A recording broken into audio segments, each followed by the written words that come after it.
You should be grateful I even let you touch me. Most guys would kill for the scraps I give you, she said while I paid her rent. So I quietly cut her off. Now she's broke, blacklisted, and living with her mom. Hey viewers, before we move on to the video, please make sure to subscribe to the channel and hit the like button if you want to see more stories like this. Thanks. I never thought I'd be the guy writing one of these posts. You know the ones, quiet guy, loyal boyfriend, puts in the work, gets blindsided by some wild betrayal that feels like a punch to the gut. Yeah, that's me. This all happened over the course of about a year, and even now, it still doesn't feel real sometimes. But I need to get it off my chest. Not because I'm bitter, but because I stayed quiet for so long it nearly drove me insane. Her name was Chloe. We met at a bar 2 years ago, not one of those loud ones with sticky floors and drunk 20-year-olds doing body shots. More like a relaxed lounge, live music, chill crowd. I was there for a friend's birthday. She was there with a girl who was clearly trying to get rid of her Tinder date. Chloe had this kind of magnetic confidence. Witty, sarcastic, razor-sharp with comebacks. She called me suit boy the second she saw me because I was still in business attire after a meeting. Said I looked like someone who does other people's taxes for fun. I laughed, and then I didn't stop. We started dating about a month later. She told me she was between jobs but wanted to build a career as a freelance designer, digital illustration, visual branding, that kind of thing. She showed me her sketchbook. It was actually good. She was broke, but never acted like it. Always generous in energy, always trying to help others, even if she couldn't pay her half. I covered dinner. I covered Uber rides. Eventually, I started covering her half of the rent too, when she moved into my apartment after her lease ended. At the time, it didn't feel like I was being used. It felt like I was building something with someone who just needed a break. Things didn't fall apart overnight. That would have been easier. It was slow, like rot. After 6 or 7 months of living together, Chloe stopped sketching. Her tablet gathered dust. She started sleeping in, binging shows, making jokes about how capitalism kills creativity. I kept paying for everything: rent, utilities, her phone bill. I'd come home from 10-hour days, and she'd still be in pajamas. Don't judge me. I'm manifesting, she'd say. But she was still charming. Still fun, still funny, at least with other people. Especially around her new creative friends. DJs, influencers, wannabe podcast hosts who called themselves visionaries and posted fake deep quotes over stock photos of sunsets. I didn't fit in with them. I wasn't edgy. I wasn't chaotic. I was stable, responsible, boring. I remember one party we had at our place, her idea. She invited everyone she knew and introduced me to her friends like I was the landlord, not her boyfriend. "This is Daniel," she said, laughing. "He's the guy who makes sure I don't starve." I laughed it off in front of everyone, but it stung. A few days later, I overheard her talking to one of her friends on speaker while she was in the shower. She must have left the bathroom door cracked. Her friend asked something about me. I don't remember the exact question, but I do remember Chloe's answer. "He's safe and boring, but he's useful, you know." My stomach dropped. I didn't say anything. Not that day, not the next, but I started noticing more. The way she rolled her eyes when I asked if she'd applied for gigs. The way she made fun of my Excel spreadsheets. The way she'd spend 45 minutes doing her makeup for some club night and 0 minutes doing anything remotely productive. The worst came during what I thought was going to be a real conversation. I asked her, gently, if she still wanted to pursue design. If she needed help planning a schedule, a client strategy, something. She sat on the couch, sipping wine she hadn't paid for, scrolling through her phone like I wasn't even in the room. "You don't get it," she said flatly. "I don't want to just do work for people. I want to inspire them." I nodded, trying to keep the peace. "I get that, but inspiration doesn't pay rent." She slowly turned her head, smirked like I was a child interrupting grown-up talk, and said it. "You should be grateful I even let you touch me. Most guys would kill for the scraps I give you." There was silence after that. She went back to her phone, and I went somewhere else entirely. Not physically, not yet, but in my head. That was the exact moment something snapped. Not in anger, in clarity. After she said that line, "You should be grateful I even let you touch me. Most guys would kill for the scraps I give you." I didn't respond. Not in the moment, not even with a look. I just sat there, numb. And in that numbness, something in me clicked into place. Not the kind of rage you see in movies. Not heartbreak either. Just the realization that I had been giving everything to someone who viewed me as furniture. Something useful. Something replaceable. That night, I didn't sleep. She was snoring beside me, snoring like nothing had happened.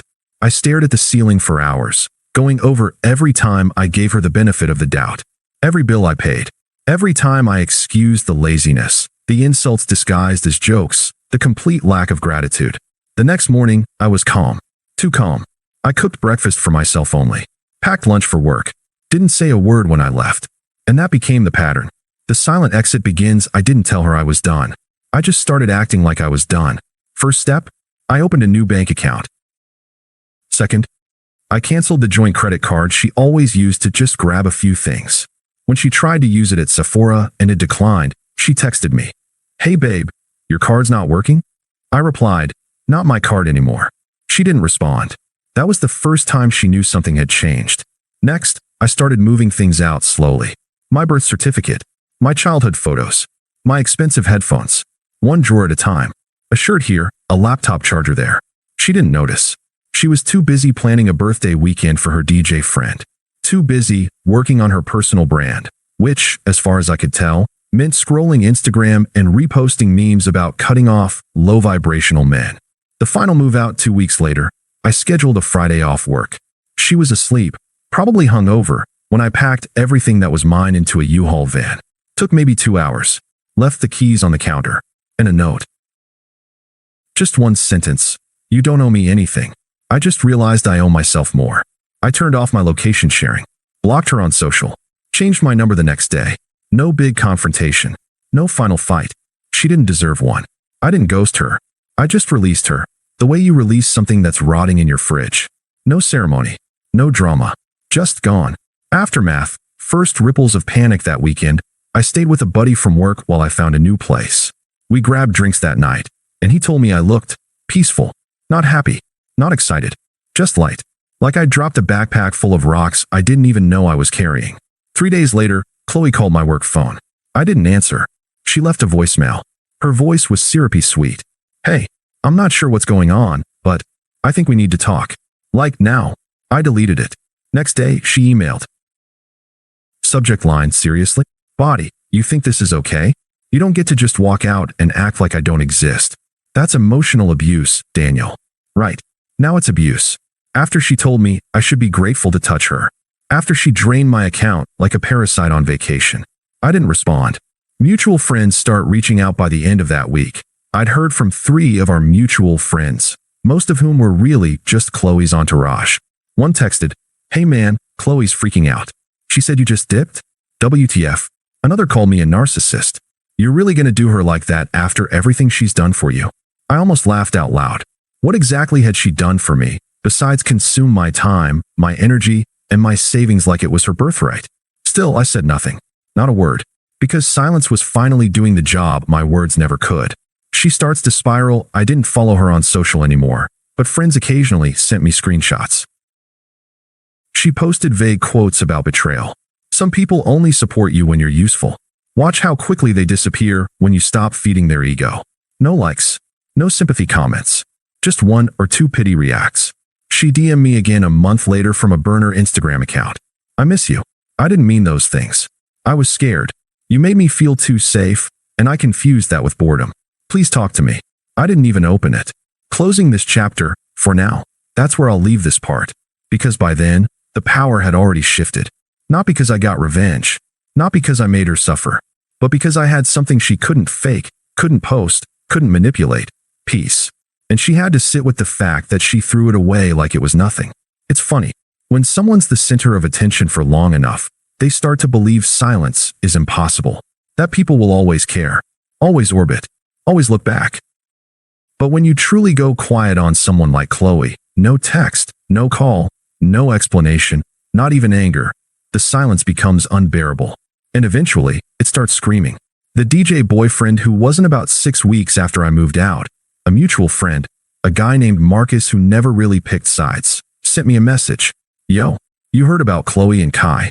Kai was the DJ she used to brag about, some shirtless guy with a SoundCloud and 6 baby mamas, apparently. He'd started crashing at her place right after I left. According to Marcus, they were together for about 4 weeks. Then Chloe posted a photo of them in bed, and Kai immediately commented, "Why you posting this? We're not even like that. Public. For everyone to see." 10 minutes later, he blocked her. A few days after that, he left with her laptop, a PlayStation I'd bought for myself, and she kept, and $300 cash she had stashed in a drawer. She called the police. They told her it was a civil matter.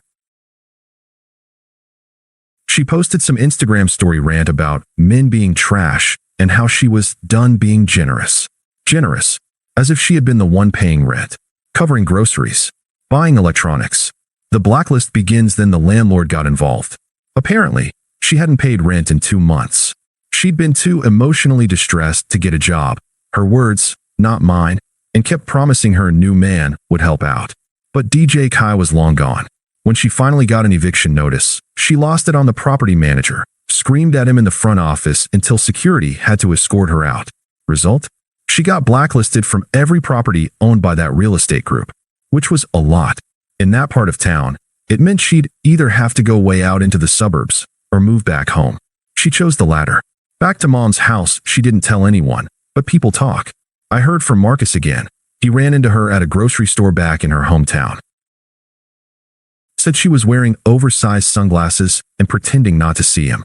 She looked exhausted, pale, not in a glow-up detox kind of way, just drained. He said she mumbled something about being in between chapters and walked off without buying anything. I'd be lying if I said I didn't feel anything. But it wasn't pity. It wasn't satisfaction either. It was more like this weird, clinical detachment. Like watching a building collapse after you already moved out. She tries again a few weeks later. I got an email. Subject: please read this. Body: I know I hurt you. I know I said things I can't take back. I was scared. You made me feel too comfortable, too safe, and I pushed you away because I thought I needed chaos. But now I see what I lost, and I'm willing to do whatever it takes to fix this.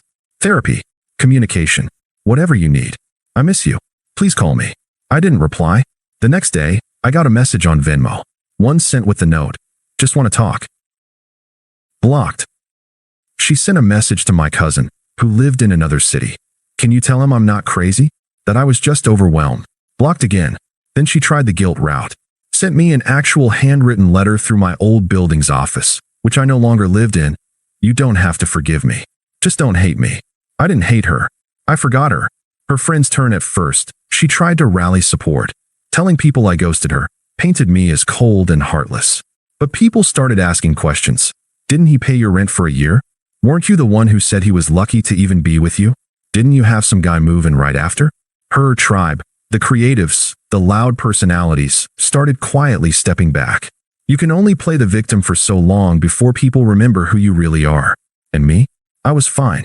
Actually, better than fine. I wasn't dating anyone. Wasn't trying to. I was working, sleeping better, playing guitar again. I had weekends to myself. My bank account was growing again. I wasn't walking on eggshells in my own home. No drama. No manipulation. No noise. Just peace. Which, after all that, felt like luxury. I hadn't seen Chloe in person since the day I moved out. Not in the supermarket. Not on the street. Not even in passing. And I liked it that way. So when I saw her standing outside my new building one Saturday afternoon, leaning against the brick wall near the entrance, arms folded tight across her chest like armor, I froze. Not out of fear. Out of pure disbelief that she had the nerve. The last attempt she looked smaller somehow. Like the air had gone out of her. No lashes. No lip gloss. Hair tied back in a low knot. Wearing a hoodie I forgot I even owned. She didn't see me at first. I watched her glance around nervously, checking her phone like she wasn't exactly sure what to write next. Then her eyes locked on mine. I didn't wave. I didn't smile. Just walked past her toward the door. Wait, she said. Please. I didn't stop walking. She followed me up to the intercom. You blocked everything. I didn't know how else to reach you. Still silent. I unlocked the door. Held it open. Not for her. Just because I wasn't going to slam it in her face. But I didn't step aside either. Can we talk? Just for 5 minutes. That's all I'm asking. I looked her straight in the eye. You said I should be grateful you let me touch you. I said. Remember that? She flinched. Like the words hit her harder than she expected. I didn't mean it. I was being cruel. I was serious, I interrupted. That was the most honest thing you ever said. She blinked. Her mouth opened, but nothing came out. You wanted someone to orbit you, to feed your ego, pay your bills, sit quietly in the passenger seat of your movie. I get it now. I stepped inside, held the door, but I'm not angry. I'm just done. The door closes, she didn't try to follow me in. Didn't scream, didn't cry, didn't throw a tantrum like I half expected. She just stood there in the doorway, hugging herself, swallowing whatever performance she thought would work. I let the door close between us. Not dramatically, just quietly, like closing the lid on a chapter that no longer had anything to teach me. Aftermath, that was 3 months ago. She hasn't shown up again. Marcus told me she moved to Florida to live with a cousin. Started doing some MLM scam. Still posts thirst traps with fake deep captions about healing energy and manifesting real men. I don't check her page. I just hear things. And me? I've stayed single. Happily. Peacefully. Intentionally. I don't need revenge. I don't need closure from her. Silence was enough. The life she thought was beneath her is the one I'm living better now, without her in it. Thanks for watching. Make sure to subscribe to the channel and hit the like button. What do you think about this story? Share it in the comments.